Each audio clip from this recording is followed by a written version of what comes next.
कोतवाली police को medical store से नकदी चोरी होने की शिकायत मिली थी। शिकायत के बाद पुलिस ने जब सीसीटीवी फुटेज खंगाले तो दो नाबालिग युवक दुकान के ड्रॉवर से पैसे चुराते हुए नजर आए। इसके बाद मामला दर्ज कर जांच शुरू की गई। क्राइम ब्रांच यूनिट 3 ने दोनों नाबालिगों को हिरासत में लेकर पूछताछ की, जिसमें हैरान करने वाला खुलासा हुआ। दोनों युवक 17 वर्ष के एथलीट है और स्टेमिना बढ़ाने के लिए जूनी शुक्रवार स्थित गजानन चौक के पास एक मेडिकल स्टोर से स्टेरॉइड खरीदकर सेवन कर रहे थे। पुलिस जांच में सामने आया है कि स्टेरॉइड खरीदने के लिए पैसों की जरूरत पड़ने पर दोनों आरोपी उसी मेडिकल स्टोर से मौका देकर नकदी चोरी करते थे।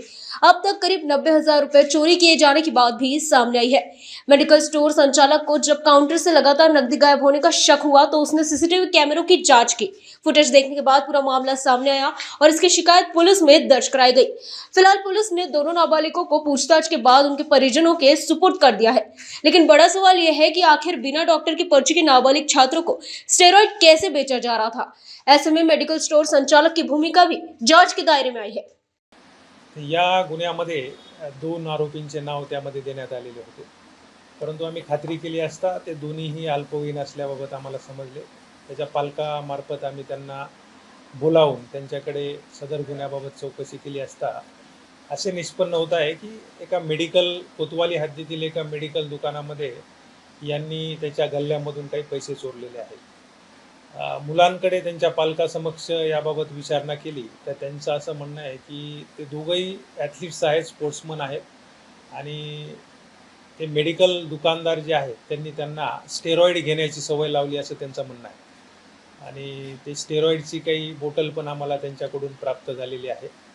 हे कुठल्याही प्रिस्क्रिप्शनशिवाय त्यांनी दिल्याचं ते सांगत आहेत। याबाबत आम्ही खात्री करत आहोत आणि मुलांनाही आम्ही त्यांच्या पालकांच्या ताब्यात देऊन बाकीच्यांनाही आमचं असं आव्हान राहील की कुठल्याही स्पोर्ट्समनला कुठले स्टेरॉइड घेतल्यामुळे काही खूप जास्त फायदा होईल किंवा त्यांचं खूप मोठं याच्यामुळे नाव होईल असं नाही आहे। याचं नुकसान मात्र 100% होऊ शकतं। याच्यामध्ये तुम्ही डोपिंग टेस्टमध्ये आढळून आले, स्टेरॉइड घेतल्याचं आढळून आलं तर तुमचं पुढचं जे करिअर आहे, स्पोर्ट्स करिअर, ते पण संपू शकतं। त्यामुळे सगळ्यांना आव्हान राहील की कुणीही या स्टेरॉइड्स किंवा नशेचे पदार्थ आहेत ते घेऊ नये। त्याचप्रमाणे ही सवय लागल्यामुळे, असे नशेचे पदार्थ किंवा स्टेरॉइड घेण्याची सवय लागल्यामुळे अशा प्रकारचे गुन्हेही आपल्या हातून चोरीसारखे गुन्हे घडू शकतात। त्यामुळे कुणीही अशा प्रकारचे स्टेरॉइड्स किंवा नशेचे पदार्थ घेऊ नये।